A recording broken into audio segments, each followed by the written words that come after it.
Hello ಸ್ನೇಹಿತರೆ, ಇವತ್ತು ನಾನು ಮಾಡ್ತಾ ಇದ್ದೀನಿ ಟೊಮೆಟೊ ಬಾತ್. ಅದಕ್ಕೆ ಬೇಕಾಗತ್ತೆ 2 ಕಪ್ ಆಗುವಷ್ಟು ರೈಸ್ ಮತ್ತೆ ಈ ತರಕಾರಿ.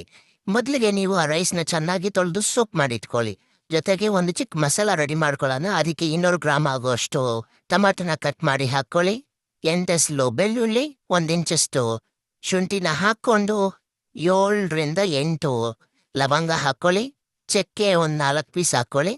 2 ಸ್ಪೂನ್ ಆಗುವಷ್ಟು ತೆಂಗಿನ ತುರಿನ ಹಾಕಿ ಚೆನ್ನಾಗಿ ಪೇಸ್ಟ್ ಮಾಡಿಟ್ಕೊಳ್ಳಿ.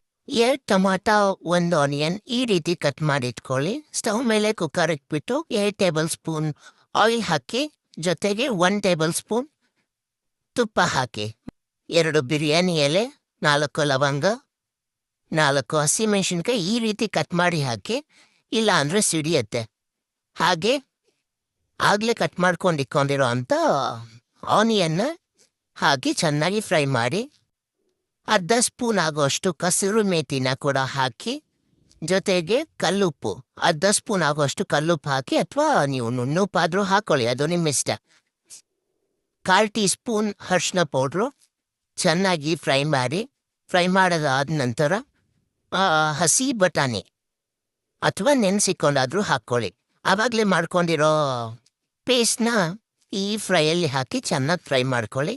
ಆಯಿಲ್ ಮೇಲೆ ತೇಲೋಗಂತ ಚೆನ್ನಾಗಿ ಫ್ರೈ ಮಾಡ್ಕೊಳ್ಳಿ. ಆಮೇಲೆ ನೀವು ಒಂದ್ಸಲಿ ಟ್ರೈ ಮಾಡಿ ನೋಡಿ ಹೇಗೆ ಬಂತು ಅಂತ ನನಗೆ ತಿಳಿಸಿ. ಖಾರ ನಿಮ್ಮ ಅನುಗುಣವಾಗಿ ಹಾಕ್ಕೊಳ್ಳಿ. ಹಾಗೆ 1 ಟೇಬಲ್ ಸ್ಪೂನ್ ಆಗೋಷ್ಟು ಚಿಕನ್ ಮಸಾಲ, ಆವಾಗಲೇ ಚಾಪ್ ಮಾಡಿಟ್ಕೊಂಡಿರೋ ಟೊಮಾಟೊ ಕೂಡ ಹಾಕಿ ಚೆನ್ನಾಗಿ ಫ್ರೈ ಮಾಡಿಟ್ಕೊಳ್ಳಿ. 1 ಹಿಡಿ ಆಗೋಷ್ಟು ಕೊತ್ತಂಬರಿ ಸೊಪ್ಪನ್ನ ಹಾಕ್ಬಿಟ್ಟು ಫ್ರೈ ಮಾಡಿ. ಈ ವಿಡಿಯೋ ನಿಮ್ಗೆ ಇಷ್ಟ ಆಗಿದ್ರೆ ಸಬ್ಸ್ಕ್ರೈಬ್, ಲೈಕ್ ಆ್ಯಂಡ್ ಶೇರ್ ಮಾಡಿ. ಹೇಗೆ ಬಂತು ಅಂತ ಕಾಮೆಂಟ್ ಮಾಡಿ. 1/2 ಗೋಳಷ್ಟು ನಿಂಬೆಹಣ್ಣ ರಸ ಹಿಂಡಿ, ಹಾಗೆ 1/2 ಕಪ್ ಆಗುವಷ್ಟು ಕರ್ಡ್ನ ಹಾಕಿ ಚೆನ್ನಾಗಿ ಫ್ರೈ ಮಾಡ್ಕೊಳ್ಳಿ.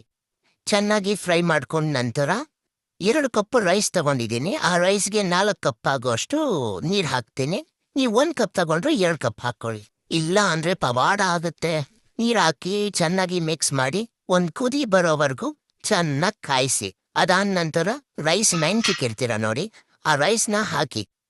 ರೈಸ್ ಹಾಕಿದ ನಂತರ ಚೆನ್ನಾಗಿ ಕುದಿಬೇಕು. ಒಂದು 5 ನಿಮಿಷ ಹೈ ಫ್ಲೇಮಲ್ಲಿ ಕುದಿಸಿ. 75% ಅನ್ನನ ನೀವು ಹೈ ಫ್ಲೇಮಲ್ಲೇ ಕುದಿಸ್ಬಿಡಿ. ಅದಾದ ನಂತರ ಲಾಸ್ಟಿಗೆ ಉಪ್ಪು ಖಾರ ಎಲ್ಲ ಸರಿ ಮಾಡಿಕೊಂಡು ಸ್ಲೈಸಸ್ ಆಗಿ ಕಟ್ ಮಾಡಿದ್ವಲ್ಲ ಆ ಟೊಮಾಟೊ ಎಲ್ಲನೂ ಈ ಥರ ಮೇಲೇನೆ ಜೋಡಿಸಿ ಕುಕ್ಕರ್ ಮುಚ್ಚಳ ಹಾಕ್ಬಿಟ್ಟು 1 ವಿಸಿಲ್ ಇಟ್ಬಿಡಿ.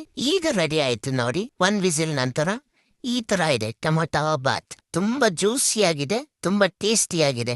ನೀವು ಒಂದ್ಸಲಿ ಟ್ರೈ ಮಾಡಿ ಹೇಗೆ ಬಂತು ಅಂತ ಕಾಮೆಂಟ್